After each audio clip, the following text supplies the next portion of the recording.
بہت دھیان سے سنیے۔ حضرت ابو موسیٰ اشعری رضی اللہ تعالیٰ عنہ فرماتے ہیں کہ رسول اللہ صلی اللہ علیہ وسلم نے ارشاد فرمایا، ہر مسلمان کو چاہیے کہ صدقہ دیا کرے۔ لوگوں نے دریافت کیا، اگر اس کے پاس صدقہ دینے کے لیے کچھ نہ ہو تو کیا کرے؟ ارشاد فرمایا، اپنے ہاتھوں سے محنت مزدوری کر کے اپنے آپ کو بھی فائدہ پہنچائے اور صدقہ بھی دے۔ لوگوں نے عرض کیا، اگر یہ بھی نہ کر سکے یا کر سکتا ہو پھر بھی نہ کرے؟ ارشاد فرمایا، کوئی بات نہیں، کسی غم زدہ محتاج کی مدد کرے۔ عرض کیا، اگر یہ بھی نہ کرے؟ ارشاد فرمایا کہ کسی کو بھلی بات بتا دے۔ یہ جو واٹس ایپ پر آپ سبق بھیجتے ہو، یہ بھلی بات بتانا ہے، یہ بھی صدقے میں شمار ہوگا۔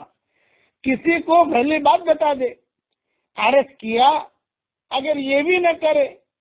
ارشاد فرمایا تو کم از کم کسی کو نقصان پہنچانے سے ہی باز رہے، کسی کو تکلیف نہ دے، کیونکہ یہ بھی اس کے لیے صدقہ ہے۔ یہ حدیث بخاری شریف میں ہے۔ کتنی پیاری نصیحت ہے حضرت محمد صلی اللہ علیہ وسلم کی۔ اس لیے آگے فرماتے ہیں دوسری حدیث میں جو ابو داؤد کی ہے کہ حضور صلی اللہ علیہ وسلم نے ارشاد فرمایا، ایک مومن دوسرے مومن کا آئینہ ہے اور ایک مومن دوسرے مومن کا بھائی ہے، اس کے نقصان کو اس سے روکتا ہے اور اس کی ہر طرف سے حفاظت کرتا ہے۔ یہ حدیث ابو داؤد میں ہے۔ پہلی والی حدیث بخاری شریف میں ہے، دوسری ابو داؤد میں ہے۔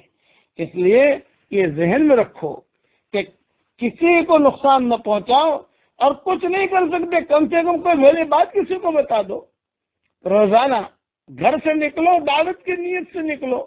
جب تک آپ گھر کے باہر رہو گے اللہ کے راستے میں شمار رہو گے۔ گھر میں آؤ تو بھی دین کی نیت سے آؤ۔ باہر یعنی مسلمان جو ہوتا ہے وہ ہر حال میں دین کا داعی ہوتا ہے، کسی طریقے سے بھی اپنے دین کو پانی پہنچاؤ۔ 3 ذمہ داریاں سیکھ لیجیے اور سمجھ لیجیے۔ پہلی ذمہ داری یہ ہے ہر مسلمان مرد و عورت پر کہ اپنا دین سیکھے۔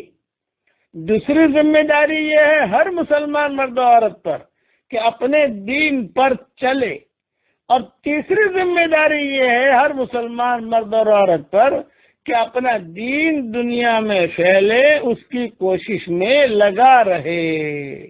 اللہ تعالی ہم سب کو دین سیکھنے کی توفیق عطا فرمائے، اور اللہ تعالی ہم سب کو دین پر چلنے کی توفیق عطا فرمائے، اور اللہ تعالی ہم سب کو دنیا میں دین پھیلانے کی بھی اللہ ہمیں توفیق عطا فرمائے۔ آمین آمین۔ یہ میری دعا ہے۔ 3:50 ہو رہے ہیں، تہجد کا وقت ہے۔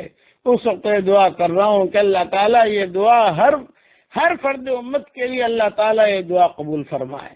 آمین آمین آمین۔ والسلام علیکم ورحمۃ اللہ وبرکاتہ، وآخر دعوانا ان الحمد للہ رب العالمین۔